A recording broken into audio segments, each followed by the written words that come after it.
aqui pela Universidade Federal, é mestre em Ciências Navais, ele é bacharel em Ciências Contábeis, é tecnólogo em Processamento de Dados, bacharel em Direito, e o Fernando, ele atua como perito contábil, advogado e também professor da UEA.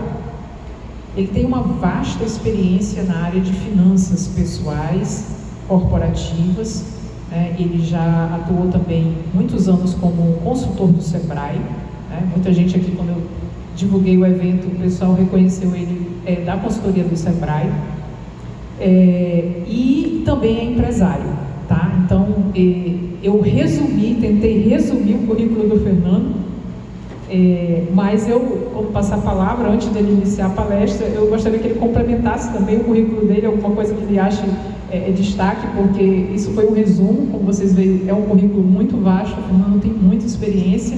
Estou muito feliz de você estar aqui com a gente, compartilhando seus conhecimentos. Estou curiosa aí para aprender mais alguma coisa sobre finanças.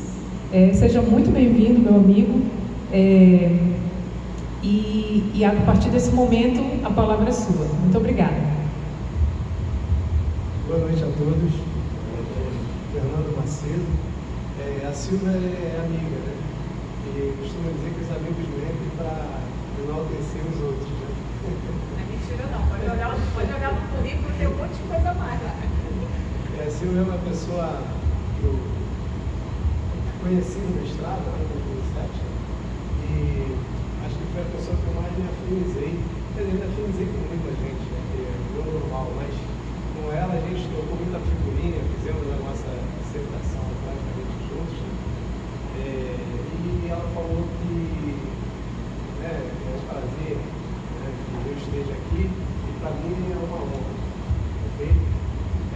Bom, tudo que ela falou, né, eu sou formado em, tenho 3 graduações, 2 mestrados, né, e algumas pós-graduações, cursos de extensão, muitos cursos rápidos de uma semana, porque eu acho que eu aprendi que a pessoa que estuda normalmente tem 15% de vida a mais do que quem não estuda. E aí eu estou tentando ver se eu consigo chegar aí aos 300%. Então eu faço um curso atrás do outro, né? Agora estou, se me ajudar, já fiz, inclusive, eu fiz ao contrário, já fiz a minha tese de doutorado. Né? Agora estou procurando um curso que encaixe com a minha tese de doutorado. Que era um livro que eu escrevi. Mas aí umas pessoas que já estavam acertadas lá, a edição do livro, já tinham deixado o contrato, e descobri por meio de uma série de pessoas que o livro é mais do que um livro normal, é uma tese de doutorado. Aí eu cancelei os contratos e estou procurando agora o doutorado que tem que encaixar o livro na área jurídica, na direito do consumidor. Bom, pessoal, então esse é o que eu tinha para falar de mim. Uma coisa que eu não posso deixar de falar aqui é que eu sou empresário e eu estou falando isso porque é uma oportunidade que eu tenho de falar da minha empresa, né? Vocês conhecem, quando forem lá ao Amazonas, ao Shopping Suma 1, vocês vão ver lá um quiosque. Esse quiosque é um Nintendo, né? No próximo passado aí, levamos um ano pensando e não foi nenhum Nintendo, né? Lá com o arquiteto. Então quem for ao Suma 1 vai ver lá o Nintendo, que é onde a gente conserta celulares, consertamos tudo de videogame. A alma do negócio é videogame, né? Então a gente vende, compra, troca, facilita, né? Tudo de videogame, mas aí o aluguel do shopping é caro, a gente conserta celular também, conserta computador, né? E consertamos televisores também, tá? Então esse é uma propagandazinha aqui do meu negócio, que é um projeto de franquia que eu fiz. Eu espero conseguir vender aquele quiosque, depois que é uma franquia diferente, né? Eu primeiro chego e eu arco com todos os riscos, e o interessado depois, o meu franqueado, quando ele chegar, ele já vai saber que o lucro mínimo dele é aquele ali, a taxa de retorno dele é aquela, tá? Então, estou aproveitando aqui para fazer uma propaganda do meu projeto de franquia. Bom, eu fui convidado para falar aqui de planejamento familiar, né? Planejamento familiar, a gente nem precisa ser muito contador para pensar em planejamento familiar, né? Se a gente pensar pequeno, porque pensa no planejamento familiar do mês, aí precisa de contador, né? Porque normalmente quando eu falo planejamento familiar, a gente está pensando na gente e quem está ali no nosso ladinho ali e tal. Mas se for olhar direitinho, como é que está o seu planejamento familiar de Bill Gates, camarada desse aí, muito grande? Deve ser uma coisa grande. Né? E aí precisa sim. E o contador é mais um nicho de mercado que o contador. Né? Bom, e aí, como a gente ia falar de planejamento familiar e a importância do contador para a pessoa física, eu fiz aqui uma diferença aqui entre família e pessoa, um solteiro, uma pessoa física. Tá? E trouxe isso para cá para nós falarmos um pouquinho. Bom, lógica da falação, tá? A lógica da minha falação vai ser planejamento familiar e pessoa física. Que no direito a gente chama de pessoa natural, né? A pessoa física, ou pessoa natural, é aquela que é uma concepção biológica. A mãe engravida e a criança nasce.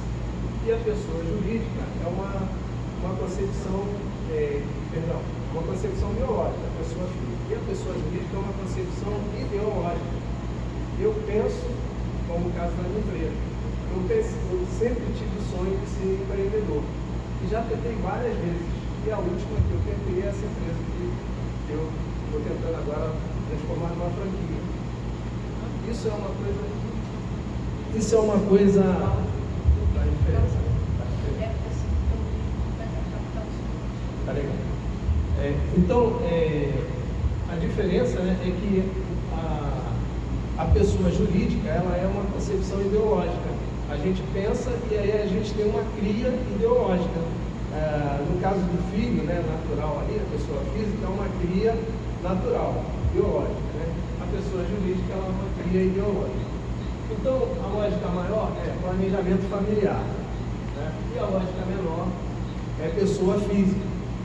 Toda família possui, né, aí aqui é uma construção lógica, né? Toda família possui pessoas físicas, mas nem toda pessoa física possui uma família. E aí, se a gente der uma olhadinha no diagrama de Venn, a gente tem, né, o círculo maior, que é a família, e dentro da família nós temos as pessoas físicas. Bom, vocês vão entender por que eu achei importante fazer essa diferença. Bom, aí a gente vai lá na Constituição, vai lá no ECA, no Estatuto, né, da Criança e do Adolescente.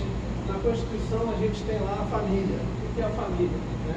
E tem lá que a família é a base da sociedade, né? Tem especial proteção do Estado. E que entende-se também como entidade familiar a comunidade formada por qualquer dos pais e seus descendentes. Tá? Então aí a gente tem uma família. Tá? Aqui agora, a partir desse momento, a gente já se posicionou. Quem não sabia o que seria uma família, ou sabia, mas nunca tinha visto a concepção familiar por meio da Constituição, agora nós temos aqui. E aí, no Estatuto da Criança, normalmente essas leis que vêm abaixo da Constituição, elas repetem muita coisa da Constituição. Entende-se por família natural, a comunidade formada pelos pais ou qualquer deles e seus descendentes. Bom, por que é importante a gente falar da família? Né? Eu não sei se algum de vocês já ouviu falar, mas uma coisa que destrói família é obra. Constrói uma casa com uma menina bonita, inteligente e tal, estou dizendo nós homens, né? E aí depois desse casamento, compra o terreno e construa uma casa. Olha, o negócio é hard. Né? Então assim, e aí por isso é que eu fiz essa questão de fazer essa separação. Né? Então, vamos lá, desafio da família. Gosto diferente. O camarada nasceu numa família rica, eu tenho um caso assim na minha família. Uma família rica, e aí uma pessoa pobre que casou com uma pessoa rica. Então, um monte de coisa é diferente. O jeito de olhar o dinheiro, né? Michael Jackson gastava 6 milhões num dia só. O jeito de olhar o dinheiro, questões éticas são diferentes, uma série de coisas diferentes. Então a gente tem aqui, cotações diferentes, educações diferentes, pensamentos éticos diferentes, tratamento diferenciado ao dinheiro. e pensamento diferenciado de economia. Né? E aí, agora você juntou lá uma menina que você conheceu lá no Rio Grande do Sul, você, Manauara, foi fazer um trabalho lá, conheceu uma menina, 6 meses depois vai casar. Aí não tem casa, né? E resolve comprar um terreno. Agora o terreno vai ser onde? Vai ser aqui ou vai ser lá? E já começa. Aí depois que o terreno, vamos fazer uma casa grande ou pequena? Aí já começa. Aí depois que a casa está pronta, vamos pintar a parede de azul ou de amarelo? Aí já começa. E aí, às vezes, o camarada fez um planejamento, que muita gente normalmente não se faz muito planejamento, né? No Brasil, planejamento familiar faz nas grandes empresas. A gente fala numa empresa grande dessa aí, numa Coca-Cola. Aí eu trabalhei numa empresa, quando eu estava no começo da minha faculdade, dei sorte, consegui passar num concurso numa empresa lá no Rio de Janeiro, e nessa empresa eles tinham um planejamento para 10 anos. Então, eu não sei se os alunos já entenderam, o pessoal que estuda contabilidade, que eu não sei se já entenderam que a palavra orçamentária significa futuro, orçamento significa futuro. Ninguém faz um orçamento de uma coisa que já passou. O orçamento é alguma coisa que está na sua ideia e que você pretende colocar em prática aqui daqui, sei lá, depois de amanhã é futuro. Daqui a 2 minutos é futuro. Né? Então, nessa empresa eles tinham um planejamento de 10 anos. Eles faziam um balanço todo ano, quando fechavam o balanço, terminava o balanço anual, faziam um balanço para 10 anos depois. Um balanço orçamentário. Aí entrava uma série de coisas, entrava estatística, né? Não sei se todo mundo aqui já está no nível lá de estudar estatística, né? O pessoal da administração, não sei, o pessoal que está aqui é todo mundo o pessoal que está aqui é todo mundo de contabilidade, administração. Tem alguém de outra contabilidade, né? Quem é de contabilidade, levanta a mão. Isso, né? Quem é de administração, E quem é de outra? tem alguém? Economia? Enfermagem. Qual? Enfermagem. Enfermagem. Então, o que acontece? Eu não sei se enfermagem estuda estatística, né? Mas então, estuda estatística? Então a estatística é fundamental para o futuro, né? Toda vez que você quer fazer alguma coisa pensando no futuro, você vai lá nos métodos quantitativos e aí você, né, trabalha lá com quantidade, né? Faz aquele estudo lá de amostragem e tal, e aí você vai com fundamento naqueles dados ali com a margem de erro para mais ou para menos e tal, margem de confiança, você vai conseguir prospectar lá o futuro, né, que você está querendo. Então, nessa empresa, ela fazia isso, era para 10 anos. Então, de acordo com todos os estudos da empresa, ela teria 10 anos ainda de sucesso. Aí, quando chegasse no último 10 anos, né, porque toda vez que fechava um ano, ele fazia o balanço seguinte. Tá? Bom, então, o que acontece? Isso nas grandes empresas a gente tem, mas na família a gente não tem. Às vezes não tem planejamento nem de ir ao supermercado. Quando o cara vai ao supermercado, ele faz uma relação ali, né? Naquela relação é o planejamento. Chega lá e ele mudou de ideia. Olhou lá na despensa, viu o que tinha, o que não tinha, e aí fez o planejamento. Chegou lá e mudou de ideia por causa do preço. Né? Eu sou um cara que muda muito de ideia por causa do preço. Eu adoro tangerina, mas a tangerina aqui em Manaus é um preço absurdo. Aí minha mulher falou, mas não é a tangerina que você gosta? Eu gostava quando estava no máximo 15, agora eu não gosto mais. Né? Então, assim, foi por isso que eu quis separar a família da pessoa solteira. Né? Por quê? Porque a família tem muito isso.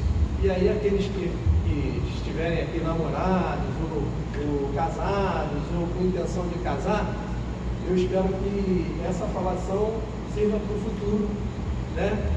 Desses pretendentes. E chegar na hora lá, eu tenho 43 anos de casado. E eu aprendi isso uma vez, né? Um colega meu conversando, eu estava fazendo uma obra, fiz uma obra enorme aqui, uma casa terreno que eu comprei aqui, e meu colega, ele está separado já? Não, estou separando. Eu falei, cara, eu estou com sorte, em obra separa. Porque ele separou com a obra, né? Então foi por isso que eu resolvi abordar esse tema dessa maneira. Tá? Bom, então a gente já viu aqui algumas coisas relevantes para serem pensadas, né, pelo casal, né, na hora de fazer uma compra e tal. Bom, a lógica maior, planejamento familiar. Então, eu vou deixar aqui alguma reflexão. A família nos é importante? Então, na hora que for comprar, que começar aquela briguinha de cada obra, eu não quero azulejo amarelo, pô, mas eu só gosto de azul e tal. Né? Então, vamos lá. A família é importante? Quem é mais importante? A esposa ou o esposo? Quais os desejos prioritários da esposa ou do esposo? E quando a esposa pensa, o meu dinheiro tende a dar certo? Ou seja, porque eu já vi muito isso com um casal.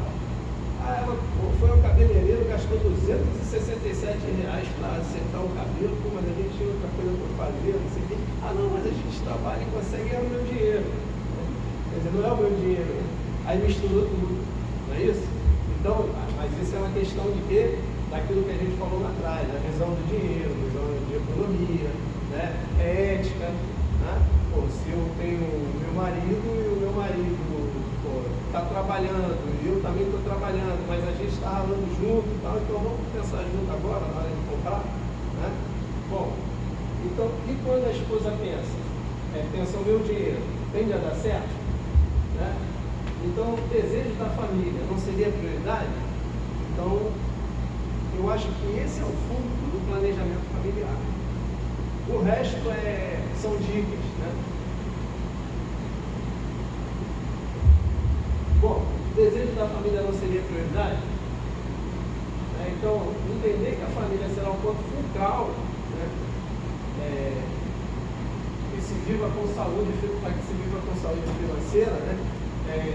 Isso dependerá de um, 2 ou 10 membros da família, certo? Então, na hora que for pensar alguma coisa, vamos comprar uma bicicleta para o Fernando.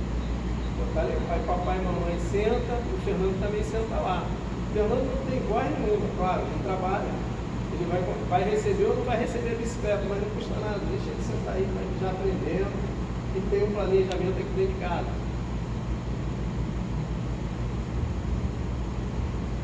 O que a família gostaria de obter? Então, é aí que vem quando eu digo fulcral, porque assim, eu poderia chegar aqui e dar um monte de dica, não vá ao supermercado com fome, né? Vai gastar mais dinheiro. Eu quando vou ao supermercado com fome, saio de lá, aí depois que eu estou com a barriguinha cheia, me arrependo, mas já é. Está lá, depois a gente vai comer, né? Não vai jogar no lixo. Então assim, é muito importante a gente entender o que é que a gente precisa e o que é que nós queremos. Então, no caso da família, é isso. Aí, eu quero comprar uma televisão de 65 polegadas. Pô, legal. Eu queria uma televisão de 65 polegadas. Mas o que é que a nossa família está precisando hoje? É de uma televisão